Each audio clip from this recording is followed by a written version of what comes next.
Makisigan, i-attract ka eh. Pwede naman.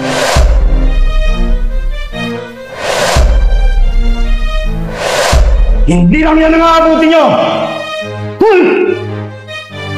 Nagkakaintindihan tayo! Nagkakaintindihan ba tayo?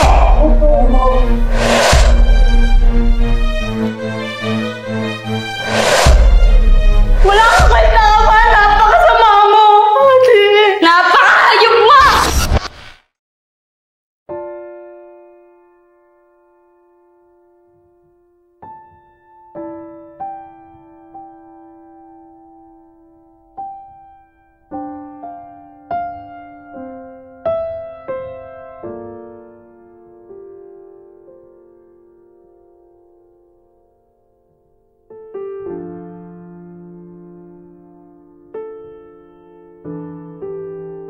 Ano po ang kailangan nila?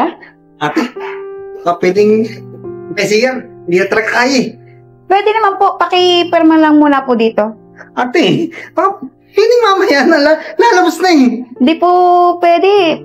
Kailangan muna niyo pumirma dito. Sige na ate, mabilis lang to. Pumirma muna po kay sir.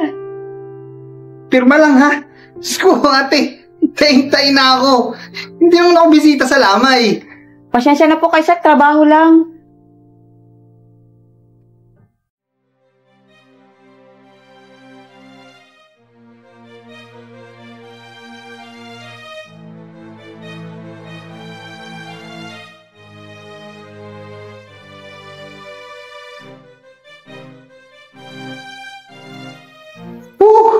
Nakaraos din. Kala ko talaga, abutin ako sa pantalon eh. O ano sir, tapos na po kayo? Opo ate, maraming salamat po. Pero ate, bakit walang katao-tao din sa lamay? Kailan po ba dito? Oo. Tauhan ako ng punerarya. Bale, binayaran lang nila ako para magbantay. Bakit po? Wala po bang kaanak po yung patay? Hindi ko alam eh. Pero ang sabi nila, masama daw ang ugali kaya wala pumupunta. Ganun po ba? Paano po? Muna na po ako, alis na po ako. Maraming salamat po ulit. Sige po, sir.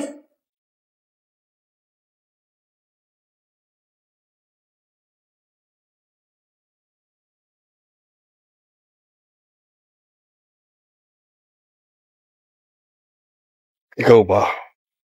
Po? Ikaw ba kukuha na yaman ko? Sino po ba kayo?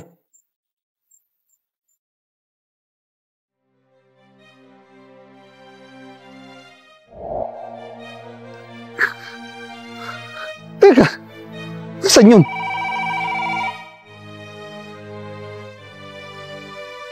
Hello? Sino po sila? Attorney? May kaso po ba ako? Sige, punta po ako dyan sa opisina nyo. Sige po, maraming salamat po. Bakit naman ako tatawagan ng attorney? May kaso kaya ako?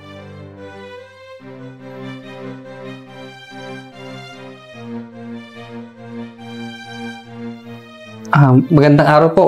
Ako nga po pala si Mick po, yung kausap niyo po sa telepono po kanina. Oh, Mr. Dizon, nice to meet you. Attorney Castillo. Hello po. Bakit niyo po ako pinatawag? May nagsampa po ba ng kaso sa akin? Oh, Mr. Dizon, it's otherwise. Pero bago tayo pumunta doon, I just need to confirm kung ikaw pa ang pumirma dito. Ako nga po. Ayan po ba yung lamay na walang katao-tao? Yes. And fortunately, may nangyaring maganda dun sa pakikigamit mo ng banyo. Po? Bakit po? You see, yung patay that time was Mr. Pedro Caponpon, isang business tycoon. Walang tao sa lamay niya kasi kilala siya sa pagiging masama ang ugali. Opo. Nabanggit nga po nung bantay sa akin. Oo, kasi pati mga anak niya, sinusuka rin siya. Dati, tama na po. May usapan na tayo, di ba? Titigas ng ulo niyo mga punyeta kayo! Sa susunod, hindi niyo sundin ang gusto. Hindi lang yan ang aabutin nyo! Nagkakaintindihan tayo! Nagkakaintindihan ba tayo?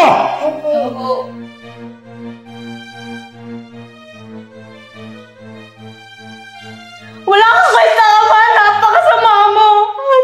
Napakahayop mo! Sana hindi na si Mami yung namatay! Sana ikaw na lang!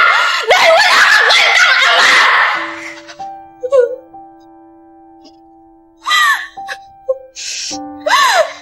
Napakahayop!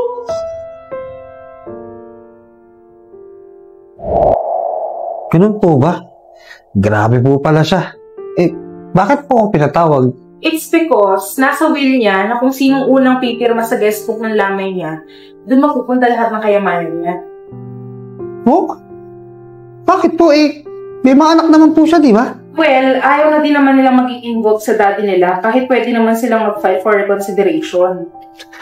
Pero hindi ko po alam paano hawakan yung mga business nila. May option ka naman na ipagbenta yung mga ari-arian ni Mr. Kaponpon. And kailangan mo lang pumirma sa deed of transfer para mangyari yun. Sa totoo lang po, kahit mahirap lang po ako, ayoko naman pong kumuha ng kayamanang hindi po sa akin eh. So, ayaw mong tanggapin? Mapupunta lang sa orphanage ang mga pera ni Mr. Kaponpon dahil isa sa option ng will niya yun kapag walang pumunta sa lamay niya. Okay po. Una na po ako. Salamat, ha? Ipitik ang tao. Ho? Di ba? Kayo yung...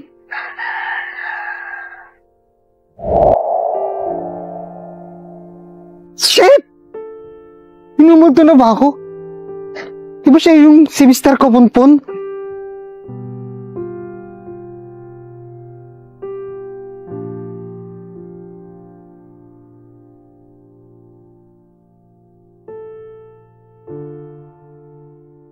Pwede naman nilang maging input sa daddy nila. Kaya, hinayaan na lang nila na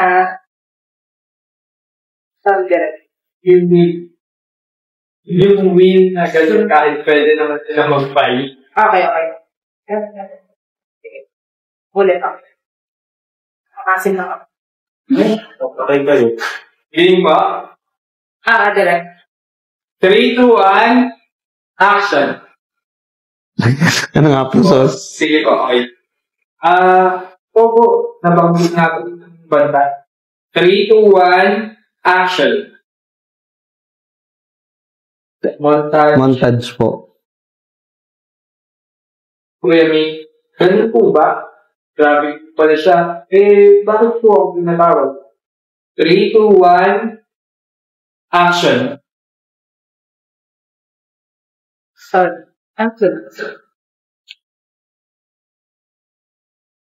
Walang tao sa lamay dahil